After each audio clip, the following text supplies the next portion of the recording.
There's nothing like a good day out at the beach. But how do you get here when you've got mum and dad, 3 kids, beach towels, buckets and spades, suntan lotion, a picnic, and of course, some umbrellas?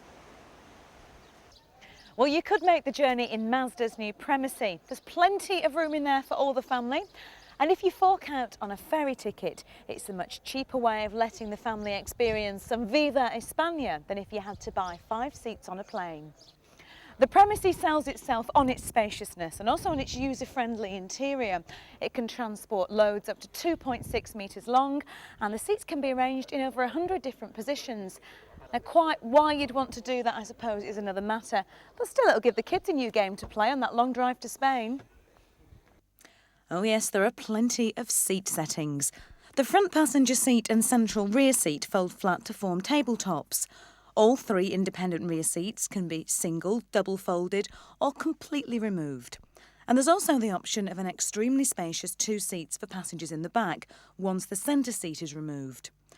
We just don't have time in this programme to show you all the other variations the Premacy claims to have. We can tell you, however, that these seats are very light and they fit in and out of the car with no problems. Now, while Mazda may have been very imaginative with the seating arrangements inside the cabin, it's about as dull as they come. Sensible, yes. Attractive, no. Well, not unless you've got a liking for lots and lots of grey plastic. When a car manufacturer is going to realise that we've all gone very stylish and minimalist and do all our shopping in large Swedish superstores?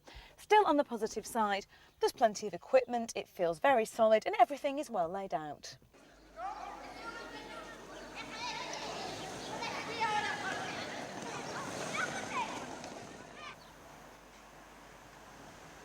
Now, most of us know that cars like this, although they're very practical, they are sadly lacking in any kind of driving excitement. I mean, you wouldn't exactly relish getting behind the wheel of one, would you? And the Premacy is no exception. It's a pretty rotten drive. Around town, it feels really quite cumbersome. This 1.8 engine just doesn't have the power that you need to zip in and out of traffic. It isn't responsive enough. And I can't even say that it's small enough to make it easy to park. And when you get it out on the open road on the motorway, things aren't any better. It feels a very, very fidgety ride. The suspension is far too soft, the steering is very light, and you find yourself correcting a lot of oversteer. And matters aren't helped any by this automatic gearbox. It revs far too high and it makes you feel as if you're behind the wheel of an extremely large lawnmower. I think if you're going to go for the Premacy, a far better option would be to go for the manual. The seating position does suit me, but if you try and get the seat back to its furthest position, anybody with long legs is really going to struggle in here, although they do, of course, have plenty of headroom, which is a good thing. The other problem is that the adjustments to move the seat around are hidden down the side down here, and it's really hard to get your hand down to it. Things aren't looking too good so far, are they really? Price depends very much on specification. The standard GXI starts at £14,700 on the road. The top-of-the-range GSI is priced at £16,850 for the manual and just over £17.5 for the automatic. On a more positive note though, the cabin is a nice place to be. It's very light and airy in here. And I've got to tell you, it's also a healthy place to be. That's because this is the first car in the world to be fitted with a special air filter. It gets rid of all the nasties in polluted air, as well as cigarette smoke.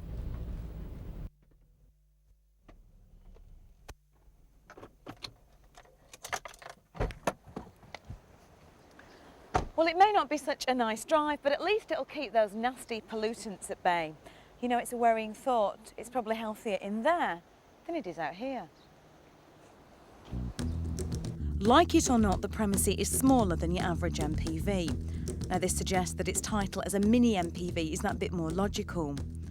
In fact, the Premacy is the same width and only a tiny bit longer than Mazda's 626 Estate, which was recently featured on the programme.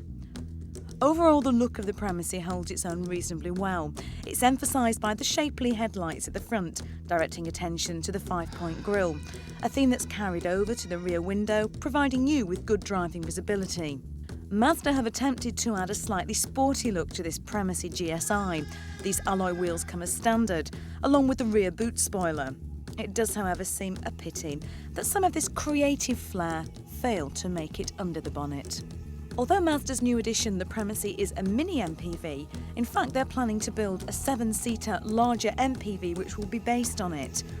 Both of these cars will join a market that's just flooded with vehicles like this, and it's expecting new arrivals in the shape of the Vauxhall Concept A and Ford's Focus MAV. So do we really need another one? It's most definitely a mini MPV, but the whole purpose of it is it can be used for anything.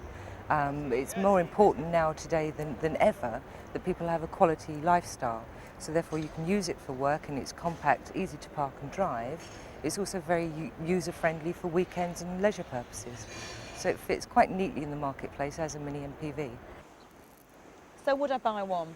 Well, I've got to admit that I think it looks pretty good, and there is plenty of space inside, which makes it a good practical buy.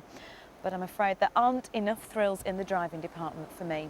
And besides, I'm not in the market for sensible yet. I'm missing one vital ingredient. I don't have 2.4 kids.